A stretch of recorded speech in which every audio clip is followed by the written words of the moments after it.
और आपने अपनी पूरी ज़िंदगी क्रिकेट को दे दी है। मुझे बड़ा अफसोस होता है कि आपने शायद अपना वक्त ज़ाया किया, क्योंकि क्रिकेट में जितना हमने इन्वेस्ट कर दिया है, सब कुछ मेरे ख्याल से गटर हो गया है, खसारे में है, हमें कुछ नहीं मिलने वाला। मैं तो कहता हूँ 2-3 साल के लिए क्रिकेट खेलना छोड़ दें, बाकी खेलों पे तवज्जो दे दें। फुटबॉल खड़ा हो जाएगा, हॉकी खड़ा हो जाएगा, स्क्वॉश खड़ा हो जाएगा, स्नूकर खड़ा हो जाएगा, हमारे ओलंपिक्स में जेवलिन वगैरह वगैरह खड़े हो जाएंगे। सिर्फ क्रिकेट अगर हम खेलना छोड़ दें और वो पैसा हम दूसरे खेलों पर लगा दें। नसीम राजपूत साहब, आप अग्री करेंगे मुझसे? चला भाई, आपने वाकई में इस वक्त जो बात की है वो पूरे हमारी कौम की जुबान है। एक एक शख्स जो है ना वो दिल से ये बात सोच रहा है। अभी मैं फ्लाइट से बस बाहर जा रहा हूँ, मेरे साथ बैठे थे पाकिस्तान के फॉर्मर इंटरनेशनल हॉकी प्लेयर, हम दोनों साथ ही, मोहम्मद अली खान साहब भी मेरे साथ थे। आप यकीन करें, हमने अपनी आंखों से हॉकी को तबाह होते हुए देखा है और आज क्रिकेट की भी सूरत हाल ऐसी ही दिखाई दे रही है कि हम जिस स्थिति में चल गए। अब आप अंदाजा करें, हम on a trot 3 match lose कर रहे हैं। 8 मैच हम इंडिया से हार के। अगर उनका कप्तान ये बात कहता है सूर्या कुमार यादव के हम 8 मैच जीत गए तो कोई राइवलरी नहीं है, तो ये तो बकवास है। इसकी वजह ये है कि पाकिस्तान ने उनमें से 4 मैच ऐसे हैं कि जो पाकिस्तान भी जीतने की पोजीशन में आ गया था। तो ऐसा नहीं है कि पाकिस्तान क्रिकेट मुकाबला नहीं कर रही, जीत नहीं रही। This is the main question. ये नेपोटिज्म और पर्ची और सियासत खेल से कैसे निकाले नसीम? बस यही तला भाई जो आपने बात की। देखिए, नियतों का फर्क है। आपका कप्तान वो है कि जिसकी टीम में जगह नहीं बनती, 111 के स्ट्राइक रेट से खेल रहा है। आप जब अपने लीडर को ऐसे मैदान में उतारेंगे तो आप क्या रिजल्ट एक्सपेक्ट करेंगे? और फिर आप अपनी टीम में देखें, हर आदमी बात कर रहा है, कुछ नाकाम हो गया, 15-16 खिलाड़ी लेकर गए, वो सारे बेंच पे बैठाने के लिए लेके गए। आप रोटेशनल पॉलिसी तो छोड़ें। आपके कई सारे वसीम जूनियर, आपका डेथ ओवर का इस वक्त पाकिस्तान का नंबर 1 बॉलर है। अच्छा, ये एक सवाल फुटबॉल का भी, नसीम भाई, एक सवाल फुटबॉल का भी। यूसुफ एजाज बट 14 साल से पाकिस्तान के लिए खेल रहा है, बेहतरीन गोलकीपर है, कमाल परफॉर्मेंस है। ड्रॉप कर दिया गया, एक नए खिलाड़ी को फुटबॉल की टीम में शामिल कर लिया गया उसकी जगह, जिसके ऊपर बहुत सारे हमारे फुटबॉल फैंस आवाज उठा रहे हैं। आप क्या कहेंगे इसके ऊपर? देखिए, बात सारी ये दिखाई देती है कि अगर आप जिस जगह चले जाएं वहां पे मेरिट का कत्लेआम हो रहा है, और जब हमारी नीयतें अच्छी नहीं होती, करेक्ट, तो आपका ऑटोमेटिकली रिजल्ट मुख्तलिफ हो जाता है। सारी गेम नियतों का है। आप स्ट्रेंथ अलग जगह नहीं यार नसीम भाई, जिस कौम की नीयत अपने खेल के साथ साफ ना हो तो किसी और चीज में क्या साफ होगी भाई?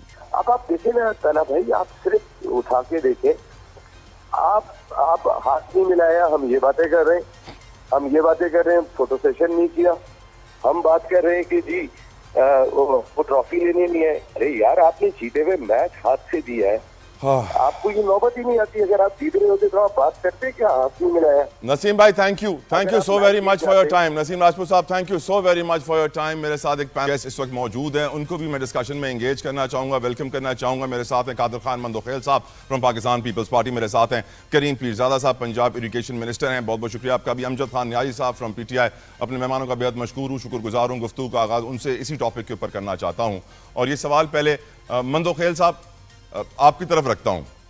क्या आपके दिल पे गुजरी जब आपने अपनी कौमी क्रिकेट टीम को शिकस्त खाते हुए देखा, यक के बाद दीगरे, और जो हमने क्रिकेट के अंदर ड्रामा देखा, जो हमने पॉलिटिक्स का आंसर देखा, जो हमने नेपोटिज्म देखा, पर्ची सिस्टम देखा, क्या करना चाहिए हमें कादिर खान मंदोखेल साहब? बहुत शुक्रिया जतोई साहब। यकीनन इस मर्तबा जो क्रिकेट देखने को मिली है, या क्रिकेट के अंदर क्रिकेटर की हरकतें देखने को मिली है, हमेशा जो प्लेयर होता है उनका किसी मजहब से, किसी नस्ल से, किसी से ताल्लुक नहीं होता है। वो सफीर होते हैं अपने अपने मुल्क का। आप मुझे बता दो कि हमारे क्रिकेटर जो ग्राउंड में जो इस तरह हरकतें कर रहे थे, मैं तो देखो, आप इसको छोड़िए कि दुश्मन मुल्क के साथ खेल रहे हैं, आप खेल रहे हो। जंग हमने जीती है और हम फिर भी जीतेंगे, मगर कम से कम क्रिकेट में वही जंग के सिंबल बनाना, मैं इसको अच्छा नहीं समझता हूँ। चाहे किसी को बुरा लगे, अच्छा लगे, नंबर 1 बात। दूसरी बात, आप मुझे एक बात बता दो, ये क्रिकेटर बनने के लिए दरखास्त कौन से महकमे में देना पड़ता है? कौन सा कोई एंट्रेंस टेस्ट होता है? कोई जगह है आपको मालूम?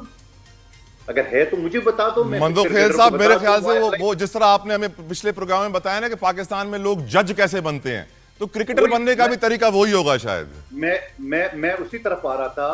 आपकी हायर जुडिशरी और सुप्रीम कोर्ट और हाई कोर्ट की जजेस की दरखास्त कहां देनी पड़ती है कोई जगह, कोई डिपार्टमेंट है कि यार मैंने हाई कोर्ट का जज बनना है, मैंने सुप्रीम कोर्ट का जज बनना है? आइन का आर्टिकल जो है ना वो गलबन 17 उसके तहत जो है ना वो ऑलरेडी सुप्रीम कोर्ट भी डायरेक्ट जज बन सकता है 15 साल जिसकी एक्सपीरियंस हो। सवाल ये है कि जिस तरह जजेस भर्ती होते हैं यकीनन बानाबाजी मैकेनिज्म बनाया होगा भाई यूं और यूं। आप मुझे बताओ जो जज अपॉइंट होता है उसकी दरखास्त इसकी लिस्ट सिर्फ फर्द वाहिद सूबे का चीफ जस्टिस बनाता है और फिर जाके कमेटी में दाखिल होते हैं और कमेटी में ये तेरे जज ये मेरे जज, चलो भाई मुका हो गया अपॉइंट जज। इसी तरह क्रिकेट का मुझे बता सकते हो दरखास्त किधर देनी पड़ती है? आप मुझे बताओ नेपोटिज्म की आपने बात की, क्या पुलिस के महकमे में है नहीं है नेपोटिज्म? क्या ब्यूरोक्रेसी में नहीं है? क्या दूसरे अदारों में नहीं है जो पाकिस्तान का ये हाल हुआ है? और दूसरी बात मैं ये कहना चाहूंगा कि क्या जरूरत पड़ी है कि एक मुल्क के वजीर दाखिला को आप क्रिकेट टीम के चेयरमैन भी बनाते हो? कोई और आदमी नहीं है पाकिस्तान में? सवाल तो ये मैं रख रहा हूं, कोई और आदमी नहीं है। और फिर जब नहीं होगा तो यही चीज होगा कि उस ट्रॉफी का तो यकीनन इंडियन टीम ने जो ना गलत किया है, ट्रॉफी वसूल करने से इनकार कर दिए, मगर हमने टूर्नामेंट के तो सत्यानाश कर दिया ना, टूर्नामेंट का तो सत्यानाश हो गया ना। क्या इसके ऊपर नहीं सोचना चाहिए कि आप आप खेलते क्यों हो? आप दुश्मन मुल्क से खेलते क्यों हो?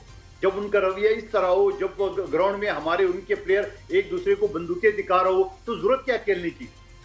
तो जरूरत नहीं है। इस लिहाज से मैं ये समझो खुदा का वास्ता मेरा एक मशवरा है मंदोखेल साहब, मेरी एक तजवीज है, मेरी एक तजवीज है। हमारा दुश्मन है, बाढ़ में जाए उसके साथ खेलना भी नहीं है। अच्छा, मेरी एक तजवीज है मंदोखेल साहब, बन के खेलो, फिर ड्रामाबाजी ना करो वहां पे। मेरी एक तजवीज है, मैं पूछना चाहता हूं कि आप उससे एग्री करते हैं कि नहीं। अगर हम क्रिकेट खेलना छोड़ दें 2 सालों के लिए और जो पैसा हम पीसीबी और क्रिकेट पे लगाते हैं वो football, squash, hockey, snooker, Olympics, athletics पे लगा दें, तो क्या ही बुरा होगा? मैं समझता हूं ऐसा करना चाहिए। आप मुझसे एग्री करेंगे सर? देखिए जितोई साहब, मैं प्रैक्टिकली इसके ऊपर काम कर चुका हूं। मैं प्रैक्टिकली जस्टिस कयूम का जो 60 पेज का रिपोर्ट आया था सर, जिसमें ये वसीम अकरम फलां सारे सट्टेबाज डिक्लेयर हुए थे, मैंने सिंध हाई कोर्ट में पिटीशन दाखिल किए कि इनके ऊपर ये सजाएं दो ताकि आइंदा क्रिकेट बच जाए। तो पता है क्या किया? हाई कोर्ट के सिंगल बेंच ने मुझ पर 10,000 रुपए जुर्माना लगाया, जिसको हम कास्ट कहते हैं। मैंने अपील दाखिल की है, तो मुझसे जजेस ने पूछा कि आपने जुर्माना भर दिया? मैंने कहा बिल्कुल, और भी भरने को तैयार हो, लगा लो जितने लगा सकते हो।